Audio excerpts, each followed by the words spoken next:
I think that people already know this, but you wrote the chorus of "I Love You, Lord." Um, that's quite a big deal. It's one of the biggest worship songs ever. So I guess just kind of how did that come about? And did you know that it would like skyrocket off like it did? Oh my goodness, no. But first, let me tell you how it happened. And I guess that's one of my little paths where the footprints are still filling up with water. Um, it was 1975, and my husband Bill and I moved to Bend, Oregon, which is a sort of low desert environment.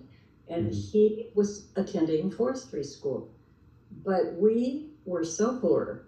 We lived in a single wide trailer along the highway, and the tumbleweeds careened by through the sagebrush, just acres of sagebrush and roaring semis. And we lived on $400 a month, and 150 of that was the rent. We had no friends. There was a couple nearby. Their name was Chuck and Hazel, and they were ancient, but they were sweet. But I'm home all day alone with a toddler, and Bill is in school, and we don't have the extra money for a long distance phone call. We're eating really low on the food chain. Um, I know enough to get up every morning before the baby and send my husband off to school with a lunch, and then pick up my guitar and sing, try to read the word a little. And day by day goes by, and I'm pretty faithful to that. But you know, there comes a time where you just go numb. And there was a morning where I sat down with my guitar by the little chintzy fireplace in this trailer, and I couldn't think of a single song that expressed what my heart was feeling. Love for my maker, desire to praise him, but I was so empty. I did have the presence of mind to pray, and it was something along the lines of, Lord, you're worthy. I would love to worship you today, but if you want to hear something, could you just give me a song or something to say, because I got nothing. And I was holding my guitar, and I started noodling the way you do. And boy, it was not long at all before I had 2 lines of lyrics and chords and a melody. They just rolled out. And I remember thinking, maybe I should write that down.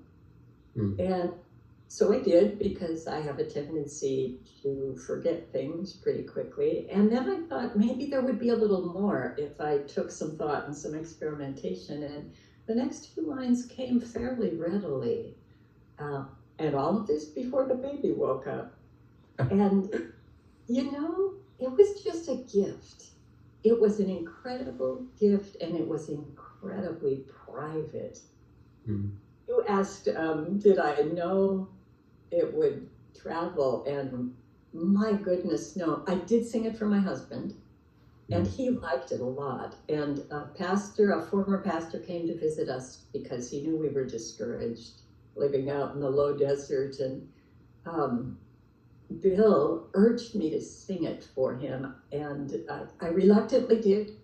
He's a musician. I don't remember him taking any notes, but unbeknownst to us, several months later, he took I Love You, Lord to the International Convention of the Foursquare denomination.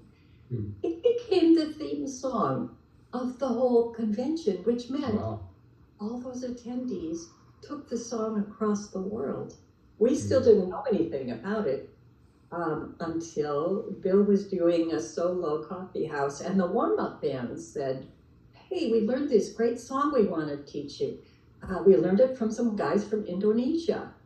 And it was I Love You, Lord. And not long after that, we got a phone call from an agent for Annie Herring of the second chapter of Acts. And she wanted to know, did we own the rights to the song, because she wanted to use it on a children's album. I think the title was Kids of the Kingdom. Well, he hadn't copyrighted it. But Bill had the presence of mind to say, yes, it's ours.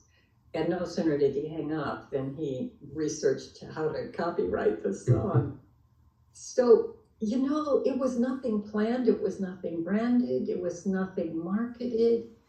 And here we are 48 years later, and every few months I continue to meet someone or hear from someone who seeks me out who has a story about that song. And I have an idea it carries some sort of I don't know, a shine on it, or like God kissed it or something, especially for people who are going through a bad time. Yeah. Yeah, no, I agree.